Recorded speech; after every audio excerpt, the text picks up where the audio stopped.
Ya pemirsa, memasuki bulan April di tahun 2026 ini Indonesia menghadapi dinamika geologi yang kemudian ini pantas atau juga patut tentunya untuk kita waspadai. Kami akan memperbincangkan hal tersebut bersama dengan PLT Kepala Badan Geologi dari Kementerian ESDM. Ada Ibu Lana Saria di sini. Selamat malam Ibu Lana. Selamat malam. Apa kabar Ibu? Baik, alhamdulillah. Baik, terima kasih sudah hadir di Apa Kabar Indonesia Malam secara langsung. Baik. Tentunya dengan segala dinamika geologi yang saat ini terjadi, Ibu, tentunya kita semua juga turut memantau begitu ya. Ini dilihat pasca Lebaran begitu ya Bu ya. Gunung api ataupun juga gunung-gunung yang kemudian ini ada di Indonesia, mana saja yang kemudian ini patut untuk diwaspadai dan juga aktivitas mereka sejauh ini seperti apa? Baik, Mbak. Secara umum kondisi aktivitas gunung api di Indonesia ini relatif stabil begitu ya, relatif terkendali. Namun ada dua gunung yang perlu kita perhatikan, yaitu Gunung Merapi di Yogyakarta dan Gunung Semeru di Jawa Timur. Keduanya menunjukkan aktivitas yang cukup aktif begitu, dan ini memang berpotensi bahaya seperti meningkatnya suhu awan dan juga luncuran lava dan lahar apabila dipicu hujan.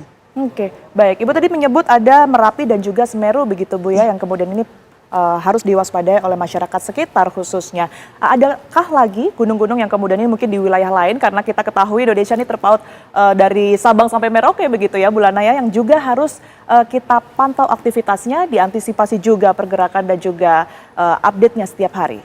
Betul sekali, kami juga mencermati peningkatan aktivitas di beberapa gunung api yang ada, seperti Gunung Sorik Merapi di Sumatera Utara, Gunung Dempo di Sumatera Selatan, dan juga Gunung Slamet di Jawa Tengah, serta Gunung Tambora di Nusa Tenggara Barat.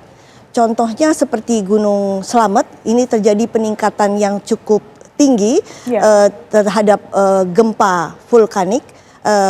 Dan ini juga diiringi dengan peningkatan suhu yang cukup tinggi.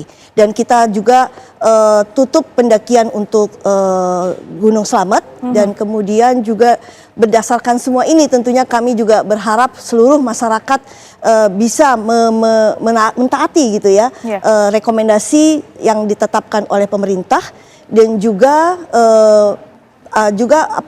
mematuhi hal-hal yang harus dipatuhi, tidak beraktivitas di zona bahaya, dan mengikuti juga informasi resmi yang diterbitkan oleh website kami, yaitu Mahma Indonesia. Baik Bu Lana, seperti yang kita ketahui dan juga tentunya kita ikuti juga, ini kan baru-baru ini terjadi aktivitas kegempaan begitu ya di Kalimantan, dan juga yang mengejutkan ini ada di Laut Maluku begitu Bu Lana.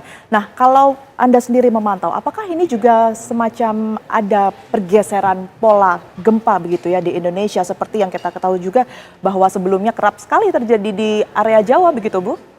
Betul, jadi terjadinya gempa di Laut Maluku ini cukup sangat tinggi ya, ada di kekuatan gempa magnitudo 7,3. Betul. Dan hal ini menunjukkan bagaimana Indonesia ini benar-benar dilalui aktivitas gunung, khususnya dari aspek tektonik begitu, sehingga ini juga membuat kita harusnya waspada. Dan juga ada Mbak aktivitas gunung di Sintang, Kalimantan, di mana kita tidak pernah menyangka bahwa selama ini kita memahami bahwa Kalimantan adalah wilayah yang paling aman begitu ya, paling aman dibandingkan wilayah lain. Oleh karenanya hal yang bisa kita pelajari di sini adalah bahwa kita tidak bisa menganggap suatu wilayah itu aman dari bencana.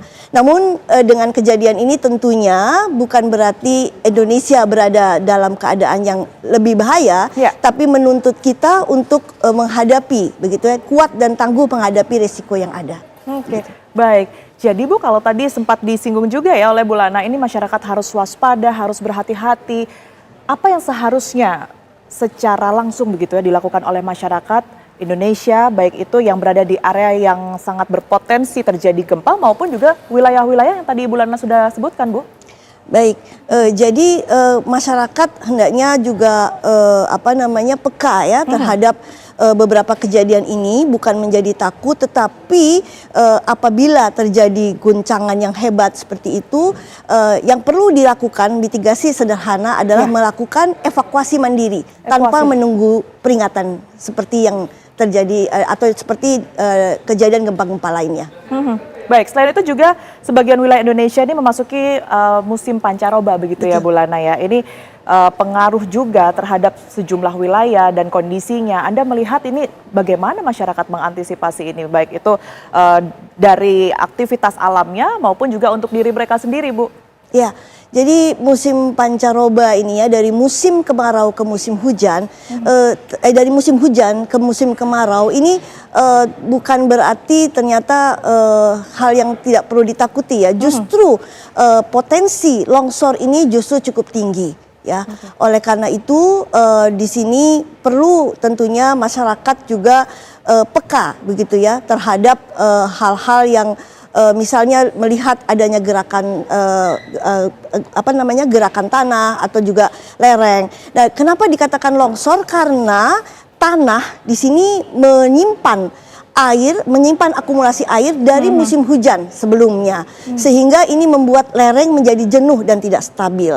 Dan di musim hujan yang seperti ini, walaupun tadi dikatakan itu turun ya, peralihan dari musim kemarau, dari musim hujan ke musim kemarau ini bukan tidak mungkin terjadi hujan yang cukup tinggi begitu, hujan yang cukup tinggi dalam waktu yang singkat. Hal inilah menyebabkan atau berpotensi terjadinya longsor. Oleh karenanya yang perlu dilakukan oleh masyarakat sebagai mitigasi sederhana tadi, bahwa kita bisa melihat bahwa sekeliling kita drainasenya itu masih berfungsi dengan baik atau tidak begitu. Dan kemudian juga kita tidak bisa memotong lereng semena-mena atau sembarangan, dan kemudian juga memastikan vegetasi itu tetap tumbuh begitu.